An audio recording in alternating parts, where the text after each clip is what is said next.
नमस्कार. आज आपण एका अत्यंत महत्त्वाच्या परिपत्रकाचं सविस्तर विश्लेषण करणार आहोत. 14 मे 2026 रोजी शासनाने काढलेला हा असा एक निर्णय आहे जो महाराष्ट्रातील हजारो शिक्षकांच्या पदोन्नतीचे नियम मुळापासून बदलून टाकणार आहे.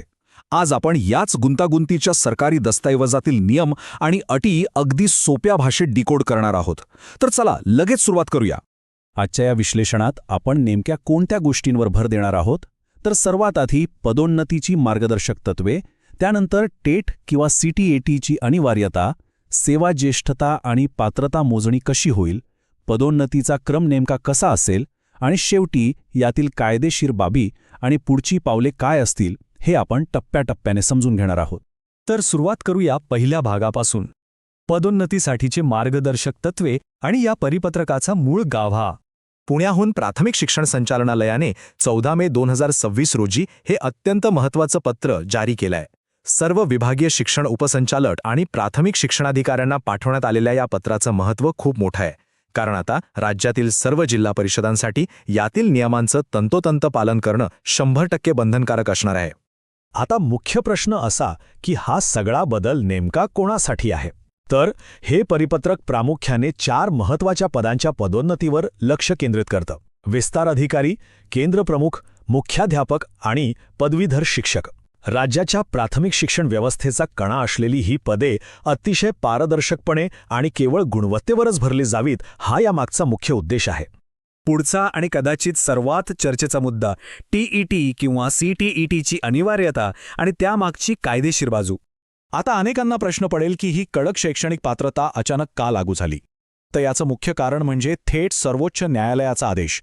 अंजुमन इशात-ए-तालिमा या महत्त्वपूर्ण प्रकरणात न्यायालयाने स्पष्ट केलंय की पदोन्नतीसाठी टेट किंवा CTET उत्तीर्ण असणं आता मस्ट आहे. औरंगाबाद, मुंबई आणि नागपूर उच्च न्यायालयाच्या खंडपीठांनी हेच वारंवार अधोरेखित केलंय की इथे केवळ अनुभव आता अजिबात पुरेसा नाहीये. थोडक्यात सांगायचं तर आता पूर्वीचं समीकरण पूर्णपणे बदललंय. आधी कसं होतं, फक्त जास्त वर्ष काम केलं की सेवा ज्येष्ठतेवर पदोन्नती मिळायची, बरोबर? पण आता तसं नाहीये. आता सेवा ज्येष्ठता आणि त्यासोबतच तुमची पात्रता या दोन्ही गोष्टी जुळून आल्या तरच पदोन्नती मिळणार. थोडक्यात पात्रता परीक्षा पास असल्याशिवाय प्रमोशनचा विचारही होऊ शकत नाही. आता वळूया या प्रक्रियेतील सर्वात प्रॅक्टिकल भागाकडे. सेवा ज्येष्ठता आणि पात्रतेची गणना नेमकी कशी होणार आणि त्यासाठीच्या महत्त्वाच्या तारखा कोणत्या आहेत? या नव्या नियमांनुसार पदोन्नतीसाठी जे शैक्षणिक आणि प्रशासकीय वर्ष गृहीत धरलं जाणार आहे ते आहे निवड सूची वर्ष 2025-2026. याच विशिष्ट वर्षातील रिक्त जागा आणि उमेदवारांची पात्रता ह्या प्रक्रियेअंतर्गत तपासली जाणार आहे. इथे प्रशासनाने एक अतिशय महत्त्वाची कट ऑफ तारीख दिली आहे, ती म्हणजे 1 सप्टेंबर 2025. याचा सरळ अर्थ असा की या तारखेपर्यंत उमेदवाराची आवश्यक सेवा आणि इतर अर्हता पूर्ण झालेलीच असली पाहिजे. याच तारखेच्या आधारावर तुमची अंतिम सेवा ज्येष्ठता यादी ठरणार आहे. ही तारीख अतिशय निर्णायक आहे. पण प्रशासनाने इथे थोडी लवचिकताही ठेवली आहे. समजा 1 सप्टेंबरच्या यादीतले सगळे पात्र उमेदवार संपले पण तरीही काही जागा रिकामेच राहिल्या, तर मग काय? अशावेळी पदोन्नती समितीची ज्या दिवशी बैठक असेल त्या तारखेपर्यंत ज्यांनी आपली पात्रता पूर्ण केली आहे त्यांचाही विचार ह्या रिक्त जागांसाठी केला जाऊ शकतो.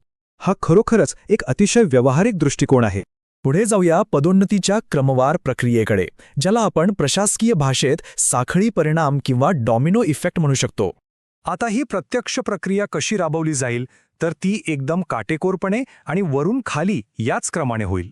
सर्वात आधी शिक्षण विस्तार अधिकारी पदासाठीच्या नियुक्त्या होतील, त्यानंतर केंद्रप्रमुख, मग मुख्याध्यापक आणि अगदी शेवटी पदवीधर शिक्षक.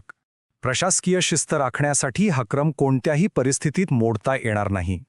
हा विशिष्ट क्रम का ठेवला आहे? कारण यामागे एक सुरेख साखळी परिणाम दडलेला आहे.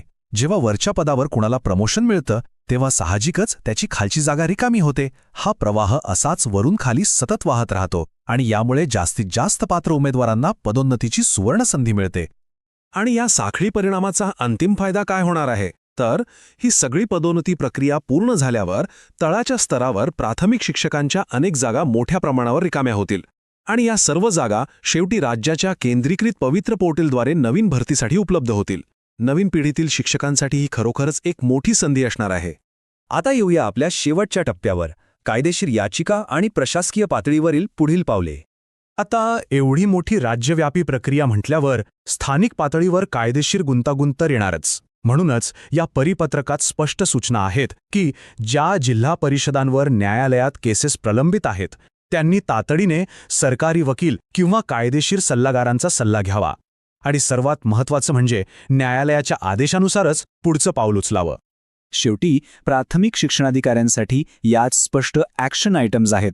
त्यांनी दिलेल्या क्रमानुसार आणि सर्व नियमांच्या अधीन राहूनच ही पदोन्नती राबवायची आहे आणि काम पूर्ण झाल्यावर केलेल्या कार्यवाहीचा सविस्तर अहवाल थेट शिक्षण संचालनालयाला सादर करणे त्यांच्यासाठी अनिवार्य आहे.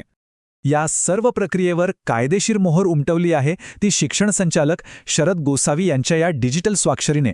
यामुळे या परिपत्रकाला कायदेशीर आणि प्रशासकीय अंतिम स्वरूप मिळतं आणि सर्व स्थानिक प्रशासनांना याची तात्काळ अंमलबजावणी करणं भाग पडतं. आता जाता जाता एक अत्यंत महत्त्वाचा प्रश्न उरतो. केवळ सेवा ज्येष्ठतेपेक्षा गुणवत्तेला आणि पात्रतेला दिलेले हे प्राधान्य आणि वरून खाली जाणारा हा कडक प्रशासकीय दृष्टिकोन महाराष्ट्राच्या शिक्षण व्यवस्थेतील रिक्त पदांची आणि गुणवत्तेची समस्या खरोखर सोडवू शकेल का? केवळ कायदे आणि न्यायालयाचे आदेश दर्जेदार शिक्षणाची हमी देऊ शकतील का? यावर आपण नक्कीच विचार करायला हवा. आजच्या या सखोल विश्लेषणात सहभागी झाल्याबद्दल खूप खूप धन्यवाद. पुन्हा भेटूया अशाच एका माहितीपूर्ण विषयासह.